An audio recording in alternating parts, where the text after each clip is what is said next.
हिजाब की दो अक़साम हैं। हमारे यहाँ रूहानियत में हिजाब की दो अक़साम हैं। एक है हिजाब रैन, दूसरा है हिजाब गैन।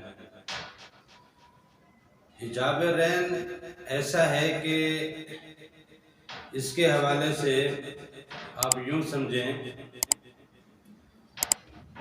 कि ये वो लोग हैं जो कभी हक की तरफ नहीं आते। इनकी मिसाल पत्थरों की सी है। पत्थर को तराशने के लिए 1000 शीशा घर आ जाएं तो पत्थर को शीशा नहीं बना सकते।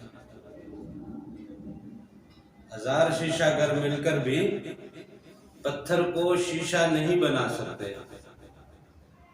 चाहे कितनी भी कोशिश कर लो, पत्थर पत्थर ही रहता है। और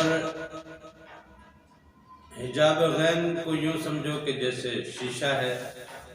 अगर शीशे पे जंग चढ़ जाए तो उसकी सफाई करने से या उसको कली करने से उसका जंग खत्म हो जाता है, वो साफ हो जाता है।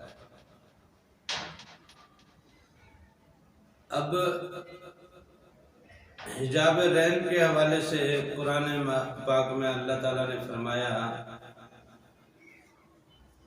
कल्ला बलराम, ये इनके दिलों पर एक किस्म का जंग चढ़ा हुआ है।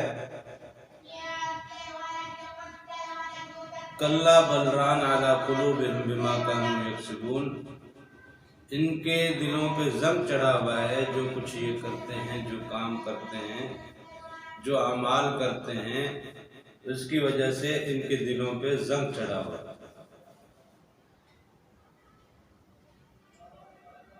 वो इसलिए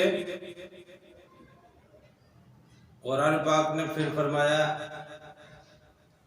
फी कुलूबिहिम मरज़ुन फज़ादहुमुल्लाहु मरज़ा, उनके दिलों में मर्ज है, अल्लाह ताला ने फिर उनके मर्ज को बढ़ा दिया। अब बात फिर वहीं आ जाती है दिल की, कल्ब की, कि उनके कुलूब में बीमारी है, उनके कुलूब बीमार है, उनके दिल बीमार है। दिलों की बीमारी के लिए, दिलों की बीमारी की शिफा जो है वो अल्लाह के जिक्र में है। अला बिज़िक्रिल्लाहि तत्मइन्नुल कुलूब, बेशक दिलों का इत्मीनान, दिलों की तस्कीन, दिलों की शिफा अल्लाह के जिक्र में है। और दूसरा जो है वो हिजाब गैन है। गैन जो है वो आर्जी हिजाब होता है। ये हिजाब वक्त के साथ साथ आदमी से हट जाता है। बंदा बेराह रवी पे होता है, फिर ये हिजाब जब हटता है तो वो राह रास्त पे आ जाता है। और इस हिजाब के हटने का तरीक़ाकार यही है कि आदमी अपनी सोहबत जो है वो बदल दे। अच्छे लोगों की सोहबत में बैठेगा, अच्छी आदतें अपनाएगा। बुरे लोगों की सोहबत में बैठेगा, बुरी सोहबतें अपनाएगा। लिहाजा अगर आप जिक्र वालों की महफिल अख्तियार करेंगे, जिक्र वालों की सोहबत अख्तियार करेंगे, फ़कीरों की महफिलें अटेंड करेंगे, फ़कीरों की महफिल में आया जाया करेंगे, फ़कीरों की सोहबत में आया जाया करेंगे, तो आपके दिलों से ये हिजाब हट जाता है। हज़रत आदम अलैहिस्सलाम को जब अल्लाह ताला ने तख्लीक फरमाया ना, तो तमाम अरवाह आलम अल्लाह ताला ने हजरत आदम अलैहिस्सलाम के हाथ पे रख दी थी। अब वो कितनी बारीक तरीन चीज होगी जो पूरी कायनात के लाखों अरबों हजरत आदम अलैहिस्सलाम से लेके फिर रहती दुनिया तक कितनी अरवाह ने इस दुनिया में आना था, तमाम अरवाह को अल्लाह ताला ने हजरत आदम अलैहिस्सलाम के हाथ पे रख के दिखाया। उसमें से कुछ जर्रे चमक रहे थे और कुछ जर्रे जो है उसमें वो स्याह थे। तो हजरत आदम अलैहिस्सलाम को बताया गया कि ये जो जर्रे चमक रहे हैं ये तेरी वो ज़ुर्रियत है जिनके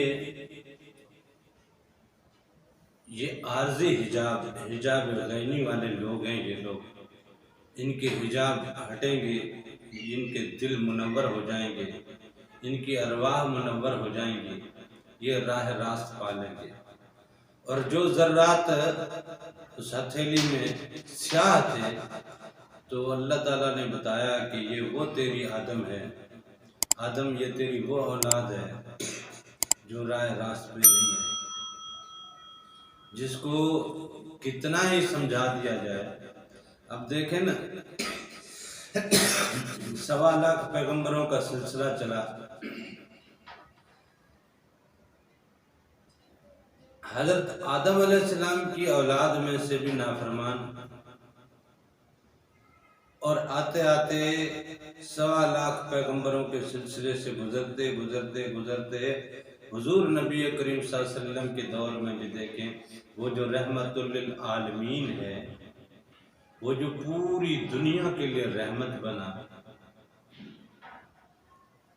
जिसने वहाँ कुछ लोगों की सोबत में जिंदगी गुजारी, उनके साथ उठा बैठा, घूमा फिरा, महफिलें अटेंड की, जिनकी ज़ात बाबरकत उनके शहर में, उनकी गली मोहल्लों में, उनके पड़ोस में मौजूद थी। लेकिन वहाँ भी कुछ लोग ऐसे थे ना जो हुजूर पाक सल्लल्लाहु अलैहि वसल्लम पे ईमान नहीं लाए, हुजूर पाक के नूर से अपने वजूद के अपने दिलों को मुनव्वर नहीं किया। और वहाँ बिलाल भी था, खब्बाब बिन अर्त भी था, वहाँ तो कुछ ऐसे भी थे जो कि हुजूर पाक सल्लल्लाहु अलैहि वसल्लम की महफिल में नहीं पहुँच सके, अवैस करनी जैसे, लेकिन उन्होंने नूर समेट लिया। तो ये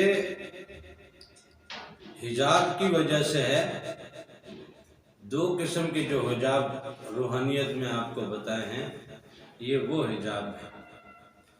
कुछ लोग तो कभी भी इस तरफ आएंगे नहीं, हिदायत की तरफ आएंगे नहीं, नूर की तरफ आएंगे नहीं, बल्कि उनसे नूर की बात भी करेंगे तो वो एतराज करेंगे कि ये कैसे हो सकता है। दिल की धड़कनों में अल्लाह अल्लाह समाने की बात करते हैं, लतीफ़ा कल्ब की धड़कन में अल्लाह अल्लाह की आवाज़ आए, फिर वहाँ से बाकी लताइफ की बेदारी हो और वो वहाँ पे भी वहाँ धड़कन पैदा हो, रूह में यहाँ धड़कन पैदा हो, सिरी में धड़कन पैदा हो, खफी में धड़कन पैदा हो, इख्वा में धड़कन पैदा हो। फिर इन धड़कनों की पैदाइश से, इनके नूर से इंसान की परवाज वहाँ की दुनिया तक होती हो। बहुत से लोग ऐसे हैं जो इस चीज को नहीं मानते। अब मस्जिद ज़र्रार भी बनाई थी ना हुजूर पाक सल्लल्लाहु अलैहि वसल्लम के दौर में। कुछ ऐसे लोग भी थे ना जो हुजूर पाक सल्लल्लाहु अलैहि वसल्लम ने उस मस्जिद को मुनहदम कराने का ऐलान कर दिया कि यह मस्जिद गिरा दो। वो लोग बज़ाहिर तो कलमा ही पढ़ रहे थे ना, नमाज़ें ही पढ़ते थे ना, कुरान पाक ही पढ़ते थे ना, हुजूर पाक की महफिल में भी आते थे ना। आज भी ऐसे लोग हैं जो मस्जिदें बसाए बैठे हैं, कुरान की तिलावतें सुना रहे हैं, कुरान की तफसीर सुना रहे हैं, कुरान के असबाक सुना रहे हैं, हुजूर पाक सल्लल्लाहु अलैहि वसल्लम की अहादीस सुना रहे हैं। बड़ी बड़ी दरसगाहें खोली हुई हैं, लेकिन जब उनसे बात करते हैं कि दिल को मुनव्वर करें, जिक्र से अपने दिल को जिंदा करें और अपने दिल के नूर से आप वहाँ की परवाज पाएं, आप बाकी अरवाह को, बाकी लताइफ को बेदार करें, फिर वहाँ की रूह वहाँ पे वो जब परवाज करें तो वो कहते हैं कि नहीं ऐसा कैसे, वो इस बात से इनकारी हो जाता है। दीन इस्लाम की बातिनी तालीमात को तो वो समझे ही नहीं। ज़ाहिरी तालीमात हमारे हाथ में, हमारे पास ज़ाहिरी कुरान मौजूद है, बातिनी कुरान की बात कौन करे। अब अगर उनसे कहा जाए कि बातिनी कुरान होता है तो वो कहेंगे ये क्या होता है, कुरान कुरान है, यही है। लिहाजा ये दो किस्म के हिजाब इंसान की जिंदगी में हायल रहते हैं। अब जिन लोगों की जिंदगी में हिजाब रैन है, रैन वाले तो कभी भी हिदायत की तरफ नहीं आएंगे। उनके साथ आप कुछ भी कर लें, कितनी ही मेहनत क्यों ना कर लें, वो हिदायत की तरफ नहीं आएंगे, वो हिदायत नहीं पाएंगे। और जो हिजाब गैन वाले हैं, तो गैन वालों को हिदायत मिलती है, उनके कल्ब मुनव्वर होते हैं, उनकी रूहें मुनव्वर होती हैं और वो फिर वहाँ परवाज़ पाते हैं।